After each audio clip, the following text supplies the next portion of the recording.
Conversation with the chair of the Architectural Association of Kenya, Mombasa branch, and now we are expanding this conversation into a proper one, which is bringing in architects, bringing quantity surveyors, bringing the regulator of the construction sector, and also bringing planners and bringing people who are in the building sector. Professionals called a media conference. Was it the beginning of last week? And they said, you know, there's a problem in this country.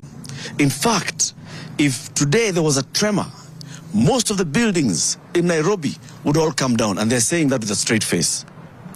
And they've gone to school for 8 years for architects. All that needs to be done, and what can we do about it? The bottom line is, how can we fix it? We are going to get just a round of introductions as we hear from them and what they're going to say. So as you take the mic, you'll tell us who you are and what you do. I know the mic is first with somebody who's on the planning side before, because you heard from the architects. This one is a planner.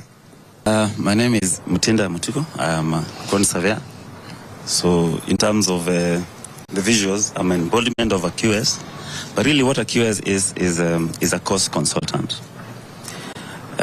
What the planners and largely the architects and engineers do, they design. And we cost. We monitor the cost and make sure that work is done as per the cost, as per the specifications. We also do something called contract administration. A lot of the building contracts are standard documents. Standard in the sense that you do not go to a lawyer and draft every time you're building. These contracts are pre-drawn, you just fill. So we administer those contracts. In a sense, then we are the lawyers for the construction industry. Okay. For the projects. Largely the architects and engineers do, they design. And we cost. We monitor the cost and make sure that work is done as per the cost, as per the specifications. We also do something called contract administration. A lot of the building contracts are standard documents. Standard in the sense that you do not go to a lawyer and draft every time you're building. These contracts are pre-drawn, you just fill. So we administer those contracts. In a sense, then we are the lawyers for the construction industry. Okay. For the projects. Okay. Yes. So from what Architect Duncan had told us earlier, that the architect is the vision bearer. The developer should approach the architect and say, I have 50 by 100 a piece of land and I want to put up, commercial residential building. And he will visit the site, view the site, and then start bringing in other professionals, among them the QS. So QS, as the project is being developed, the QS has costed it and is tracking the costs and the progress of the development, right? So when we see a building that has come up super fast, a QS has to answer to this. When we see a building that has come up and then we hear later that the materials used were not the right materials, a QS will have to answer to this. When we see a building that has come up and from the architect went and decided to put it beacon to beacon, the QS came and was okay with the building that is coming up beacon to beacon in their professional undertaking. Am I right? You are wrong on most of those accounts. Yes. Okay. Just to go back to where you began, the vision is given to the architect, and this traditionally has been the case. But we also get into a space where you want to build. Yes. But the first thing that comes to your mind is the money. Yes. Do I have the money? Yeah. So there is also what is called design driven by cost. Yes. Yeah. So that the design is aligned to cost. And therefore, increasingly, you've seen instances where, and even in affordable housing, where the leads then are different. Not to mean the role of the architect. It remains the person who initiates the construction process. But the leads will remain different depending on the nature of the project. Some of the projects are led by engineers. You go to affordable housing, a lot of the projects have QS as leads. Yeah. Others have architects, others have engineers. But if to pick over one of the items that you spoke about, like the building materials, if they are wrong, yes, we do specify. Yeah. If we want to, like this finish, an external finish, that is rough finish, rough paint, yeah? And it could be different brands, yeah? Yeah. One company calls it Wallmaster, Another company produces the same quality, is rough and tough, and others. So we will specify, but what we will specify is a rough finish, that is paint. So and that's what is also given in the drawings. If that's not the case, then we'll have a problem. Okay. And then raise that. Okay. A lot of the technical things, like the mix in concrete, the cement used, the steel, the rebars used, that again fall the engineer. Yeah. But having said that, it's all teamwork. Yeah, and that's why everyone needs to be on site. It's all hands on deck. If for instance something is going wrong, I could tell. It may not be directly on my line because I'm not a designer or an engineer, but I will tell. You'll be able to tell Yes. that something is amiss here. Yes. Okay. And you should have the professional capacity to raise it. Yes. And if you are, like you said, a QS is also project manager, you'd be able to actually have a very strong voice to raise an objection. Yes. In fact, some of the projects Which could lead to halting of that project. Yes. In fact, some of the projects that I've ended up in, and you can see the gray hair on my face, is that some of the engineers tend to be a lot younger than me. Yeah, architects, and so we find that I also have a say on a lot of the things. Very good. Professionally, yes. Okay. Yes. So you've just basically said yes to what I was asking. I don't know what you are disagreeing with. I have not seen the point of disagreement. And then NCA is here. Beacon to Beacon comes to him. Beacon to Beacon is a planner. Yes. Okay. Yes. Okay, sure. I mean, we've had surveyors for as long as we've had land being subdivided in this country, right? You're not new. You're not going to introduce yourselves. You know, there's a new discipline called survey. You want to tell me our and engineers also doing the same, and you people are also doing the same. There was no point where in school architects were taught about the role of survey, or quantity surveyors taught about the role of survey, or engineers taught about the role of survey, or surveyors taught about the role of architects and engineers. We do get taught from day one.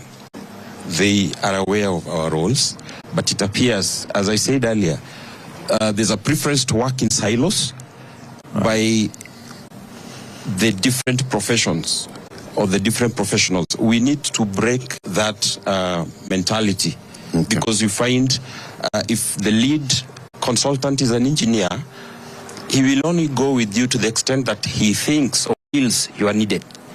If the lead consultant is an architect, he'll do the same. In fact, you may find an architect sidelining an engineer so that they fail to do quality tests on a simple thing as concrete.